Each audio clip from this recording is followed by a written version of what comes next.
آج کی ہماری ویڈیو میں ہم تذکرہ حضرت یوسف علیہ السلام کے بارے میں پڑھیں گے۔ یہ اس ویڈیو کا پہلا حصہ ہے۔ یہ ویڈیو مختلف پارٹس پر مشتمل ہوگی۔ تو چلیے بڑھتے ہیں آج کی اس ویڈیو کے پہلے پارٹ کی جانب۔ حضرت یوسف علیہ السلام حضرت یعقوب علیہ السلام کے لاڈلے بیٹے تھے۔ آپ علیہ السلام کا سلسلہ نسب کچھ یوں ہے: حضرت یوسف علیہ السلام بن حضرت یعقوب علیہ السلام بن حضرت اسحاق علیہ السلام بن حضرت ابراہیم علیہ السلام۔ گویا آپ علیہ السلام حضرت ابراہیم علیہ السلام کے پڑپوتے ہیں۔ آپ کی والدہ کا نام حضرت راحیل بنت لابان ہے۔ حضرت راحیل کے دو بیٹے تھے، ایک حضرت یوسف علیہ السلام اور دوسرے بنیامین۔ حضرت یوسف علیہ السلام کے 10 بھائی الاتی یعنی دوسری ماؤں سے تھے۔ حضرت یوسف علیہ السلام کی پیدائش اپنے دادا جان یعنی حضرت ابراہیم علیہ السلام سے تقریباً 250 سال کے بعد ہوئی۔ حضرت یعقوب علیہ السلام اپنی اولاد میں سے حضرت یوسف علیہ السلام سے بہت محبت کرتے تھے۔ یہ بات باقی بھائیوں کے لیے نہایت شاق اور ناقابل برداشت تھی۔ وہ ہر وقت اس فکر میں ہوتے تھے کہ حضرت یعقوب علیہ السلام کی دلی محبت حضرت یوسف علیہ السلام کے دل سے نکال دی جائے۔ اسی دوران حضرت یوسف علیہ السلام نے خواب دیکھا کہ 11 ستارے، چاند اور سورج ان کے سامنے سجدہ کر رہے ہیں۔ حضرت یعقوب علیہ السلام نے جب یہ خواب سنا تو سختی سے آپ علیہ السلام کو منع فرما دیا کہ یہ خواب کسی اور کو مت بتانا، ایسا نہ ہو کہ یہ خواب سن کر تیرے بھائی برائی سے پیش آئیں، اس لیے کہ شیطان انسان کا کھلم کھلا دشمن ہے۔ جب حضرت یوسف علیہ السلام نے اپنے باپ سے کہا کہ میرے باپ، میں نے خواب میں 11 ستارے، سورج اور چاند کو دیکھا ہے کہ وہ مجھے سجدہ کر رہے ہیں، انہوں نے کہا، اے میرے بیٹے، تو اپنا یہ خواب اپنے بھائیوں کو نہ سنانا، کہیں ایسا نہ ہو کہ وہ تیرے ساتھ بری چال چلیں۔ بے شک شیطان انسان کا کھلم کھلا دشمن ہے۔ حضرت یعقوب علیہ السلام اپنے پیارے فرزند کا خواب سن کر بہت زیادہ خوش ہوئے، لیکن کسی طریقے سے بھائیوں کو بھی پتہ چل گیا۔ آخر شیطان نے بھائیوں کے دل میں حسد کا بیج بو دیا، کیونکہ اس خواب کا مطلب بہت زیادہ ظاہر تھا۔ سورج اور چاند سے مراد ماں باپ اور 11 ستاروں سے مراد ان کے بھائی تھے، تو بھائیوں کے دل میں حسد کی آگ زیادہ بھڑک گئی۔ ایک دن حضرت یوسف علیہ السلام کے خلاف سازش کے لیے آپس میں مشورہ کیا کہ ہم سب کام کاج کرنے والے ہیں اور باپ کی محبت ان دونوں بھائیوں یعنی یوسف اور بنیامین کے ساتھ زیادہ ہے، جیسا کہ قرآن پاک میں ہے۔ جب وہ کہنے لگے، البتہ یوسف اور اس کا بھائی بنیامین ہمارے باپ کو زیادہ پیارے ہیں اور ہم ان سے زیادہ ہیں قوت میں، بے شک ہمارا باپ ظاہر خطا میں ہے۔ حضرت یوسف علیہ السلام چھوٹی عمر میں اپنے والد بزرگ حضرت یعقوب علیہ السلام کی گود میں سو رہے تھے۔ جب نیند سے بیدار ہوئے تو چہرہ انور آفتاب کی مانند چمک رہا تھا۔ والد نے دریافت کیا، بیٹا کیا حال ہے؟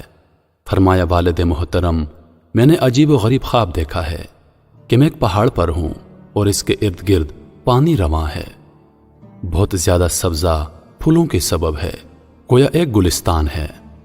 ناگہاں 11 ستارے، چاند اور سورج آسمان سے اترے اور انہوں نے مجھ کو سجدہ کیا، اس لیے میں گھبرا کر بیدار ہو گیا ہوں۔ حضرت یعقوب علیہ السلام نے سمجھا کہ اونچا پہاڑ ان کا بلند مرتبہ ہے اور پانی ان کا نصیب ہے۔ سبز باغ یہ نشانی ہے سعادت مندی کی، اور چاند اور سورج ماں باپ ہیں، اور 11 ستارے ان کے 11 بھائی ہیں۔ سجدہ کرنے سے مراد کہ یہ سب ان کے تابعدار ہوں گے اور پیشانی عاجزی کی اس کے آگے جھکائیں گے۔ اس خواب کی تعبیر صاف ظاہر تھی، اس لیے باپ نے پیارے بیٹے کو منع فرما دیا کہ اگر اس خواب کا حال تیرے بھائیوں تک پہنچ گیا تو ہر ایک اس کو جھوٹ سمجھ کر تیرا دشمن بن جائے گا۔ لیکن بھائی تھوڑے دنوں میں ہی اس خواب سے آگاہ ہو گئے اور حسد سے حضرت یوسف علیہ السلام کو نقصان پہنچانے لگے۔ رویائیل جو سب سے دانا تھا، اس کے پاس سب بھائی جمع ہو گئے کہ یوسف باپ کو جھوٹا خواب بنا کر سناتا ہے۔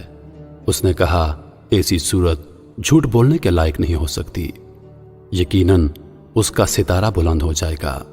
پھر کچھ دنوں تک وہ لوگ خاموش ہو گئے۔ جب باپ کی زیادہ مہربانی حضرت یوسف علیہ السلام پر دیکھی تو سب بے قرار ہو کر اس کو دکھ پہنچانے پر کمر بستہ ہو گئے۔ پھر سب نے مسلط کرنے کے بعد اپنے والد کے آگے عرض کی کہ اگر آپ علیہ السلام ہمارے چھوٹے بھائی حضرت یوسف علیہ السلام کو ہمارے ساتھ روانہ کریں تو ہم مل کر سیر کریں گے اور دل سے غم کو دور کریں گے، تو کیا یہ مناسب ہوگا؟ حضرت یعقوب علیہ السلام نے فرمایا کہ میری وابستگی اس فرزند سے ایسی ہے کہ اگر مجھ سے جدا ہو گیا تو میرا دل مغموم رہے گا، اور اگر تم اس سے غافل ہو جاؤ تو اس کو بھیڑیا کھا جائے گا۔ انہوں نے کہا، بھیڑیا کی کیا مجال ہے کہ وہ ہم سے اس کو کھا لے؟ ہم ایک زبردست جماعت ہیں، بھیڑیا کیسے کھا سکتا ہے؟ آخر کار منت سماجت کرنے کے بعد حضرت یعقوب علیہ السلام سے حضرت یوسف علیہ السلام کو لے گئے۔ جب باپ کے سامنے تھے تو پیار اور محبت سے پیش آئے، لیکن جیسے ہی باپ کی نگاہوں سے پوشیدہ ہو گئے تو حضرت یوسف علیہ السلام کے ساتھ ان کا رویہ نہایت سخت ہو گیا۔ حضرت یوسف علیہ السلام جس بھائی کی منت کرتے وہی بیگانہ ہو جاتا اور سخت جواب دیتا۔ آخر کار حضرت یوسف علیہ السلام نے اپنے بھائی لاوی کی منت وزاری کی تو اس کا دل نرم ہو گیا اور کہنے لگا، میں یوسف کے قتل کا مشورہ ہرگز نہیں دوں گا۔ میری رائے یہ ہے کہ اس کو واپس لے جا کر والد کے حوالے کر دو۔ سب نے کہا کہ یوسف ہمارے ظلم اور زیادتی کا والد سے ضرور ذکر کرے گا۔ آخر اس رائے پر سب متفق ہو گئے کہ حضرت یوسف علیہ السلام کو کسی کنویں میں پھینک دیتے ہیں، یا تو خود مر جائے گا یا کوئی نکال کر لے جائے گا۔ جیسا کہ قرآن پاک میں ارشاد باری تعالیٰ ہے، یعنی ان میں سے ایک نے کہا کہ یوسف کو قتل نہ کرو بلکہ کسی گمنام کنویں میں ڈال دو کہ کوئی مسافر اسے اٹھا کر لے جائے گا اگر تم کو یہ کام کرنا ہے۔ چونکہ باپ کی محبت اس کے ساتھ بہت زیادہ ہے اور انہیں ہمارا کوئی خیال نہیں، اس لیے اس کو یا تو قتل کر دیتے ہیں یا پھر کسی کنویں میں پھینک دیتے ہیں تاکہ باپ کے سامنے یہ ہٹ جائے۔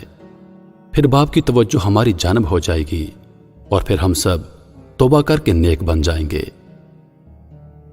آخرکار سب بھائیوں نے حضرت یوسف علیہ السلام کو تکلیف دینا شروع کر دی، برا بھلا کہتے رہے اور مارتے پیٹتے کنویں کے پاس لے گئے۔ وہ کنواں کافی عرصے سے خشک پڑا ہوا تھا اور اس میں پانی کا نام و نشان نہیں تھا۔ اس کے بعد حضرت یوسف علیہ السلام کے ہاتھ پاؤں رسی سے باندھ کر کنویں میں ڈالنا چاہا۔ حضرت یوسف علیہ السلام ہر ایک کے دامن کے ساتھ چمٹتے اور رحم کی درخواست کرتے، لیکن ہر ایک اس کو دھکا دے دیتا۔ پھر جب حضرت یوسف علیہ السلام مایوس ہو گئے تو سب نے مل کر مضبوط رسی سے باندھ کر کنویں میں لٹکا دیا۔ حضرت یوسف علیہ السلام نے کنویں کا کنارہ ہاتھوں سے پکڑ لیا، لیکن بھائیوں نے انگلیوں پر مار مار کر ہاتھوں کو چھڑوا دیا۔ پھر انہوں نے رسی کاٹ دی۔ حضرت یوسف علیہ السلام کنویں کی تہہ پر جا گرے۔ کنویں کے درمیان میں ایک پتھر تھا جس پر آپ علیہ السلام آ کر کھڑے ہو گئے۔ اس مصیبت اور سختی کے وقت اللہ تعالیٰ نے حضرت یوسف علیہ السلام کی طرف وحی بھیجی کہ آپ صبر سے کام لیں، اپنے بھائیوں پر خدا آپ کو غلبہ دے گا۔ اگرچہ بھائی آپ کو پست کرنا چاہتے ہیں لیکن خدا آپ کو بلند کرنا چاہتا ہے، جیسا کہ قرآن پاک میں ارشاد باری تعالیٰ ہے۔ اور ہم نے یوسف کی طرف وحی بھیجی کہ یقیناً وہ وقت آ رہا ہے کہ تو انہیں اس ماجرے کی خبر اس حال میں دے گا کہ وہ جانتے ہی نہ ہوں گے۔